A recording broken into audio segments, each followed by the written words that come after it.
As a person who has been in many protests, I assure you, protests will not change a thing.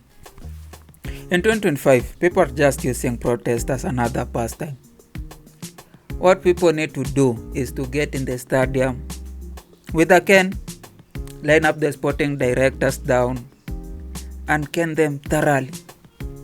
That is how you instill discipline. But I know you're not going to do that because you also are law-abiding citizens, and you know that decision making is hard. Anybody who says decision making is easy is lying to you. You take this Chelsea, give it to the biggest channels on YouTube, GBFC, Ma, and all the other influencers on Twitter and everybody, and you tell them, and everywhere, and you tell them, this is the amount of money we have. Go get your players, do the decisions that you need to do to put this club where it needs to be, and I assure you, they will ruin this club. One of them will assume this is FC26 and go and try to buy Mbappe, Vinicius, Salah, and all the big names. First is that most of them will feel disrespected to be asked to come from Madrid, Barcelona, or wherever they are.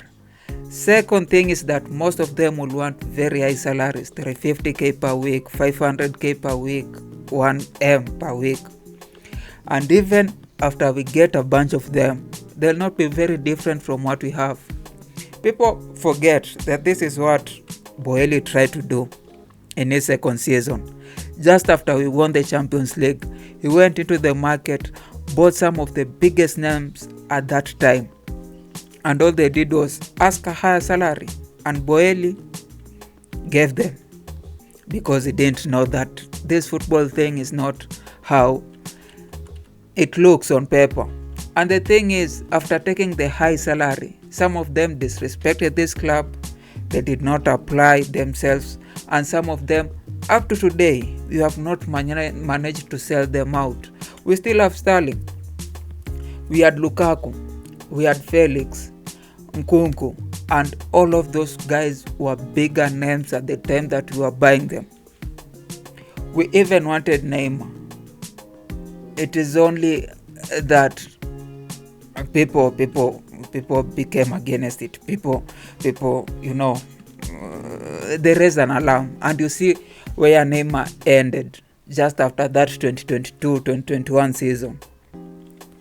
The thing is, that thing of just buying names and trying to build a team like it's the Galacticos probably will not work. We need to find a balance, and not just in the field. We need to find a balance in how we manage resources, in how we distribute resources, in how we build a team, not just for now but for the future. And we also need to shield us from mistakes, because we'll be making a lot of mistakes. Even Man City is making a lot of mistakes. Man City has bought nearly 20 players, and some of them are not even playing. Kusanov, I don't know who. Some of them are just in the bench. Some have not been playing. Some, they have tried to sell them out. And the reason why it's chill out there is because nobody is just shining the lights on the mistakes that Man City have made. If we kept making the same mistakes that we did with Sterling, that we did with Lukaku, we wouldn't be having a team.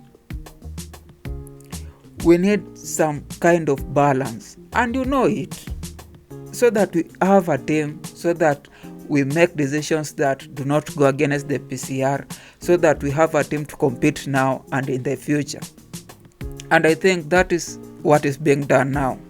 Those are the decisions that these sporting directors are taking, that probably if you are just seeing things from one direction, will not see them. So when all these big influencers go out there and say that, oh, we need to do this protest, we need to do this, I don't agree with them. I have said countless times that I think the ownership currently has the best model for the club. Are they making some mistakes? Yes, but that is what you expect when a person keeps making a lot of decision making.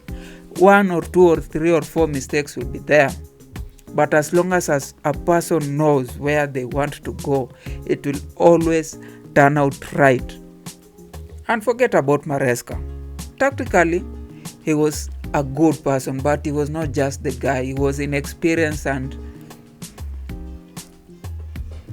he didn't have inexperience. Was not that a red flag or something. It was something you consider, but it wasn't something where you say we are not employing this person because of his inexperience.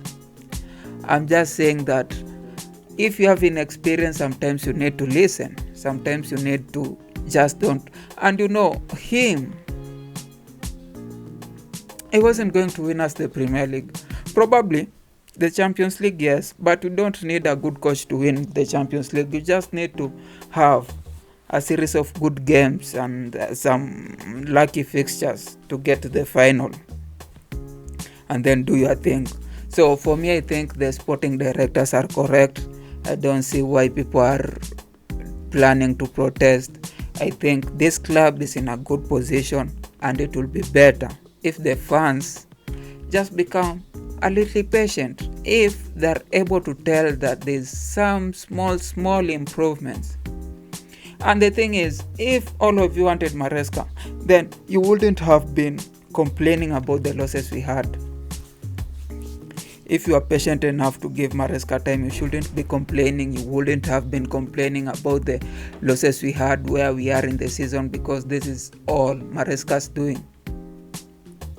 You people booed Maresca more times than you booed Potter, more times than you booed Lampard, more times than you booed Tuchel. So why are you people complaining? Why are you making a huge thing out of an anthill? I just feel that this is a must thing. Like, people are getting influenced into taking or having reaction that they shouldn't have. It doesn't come from the heart. A real Chelsea fan will know why it is not acceptable for a manager to be coaching Chelsea and still salivating for another coaching position. Not in La Liga, not in Italy, not even in France, in Manchester. That can't be forgivable. And I hate the revisionism that you people are having on this man.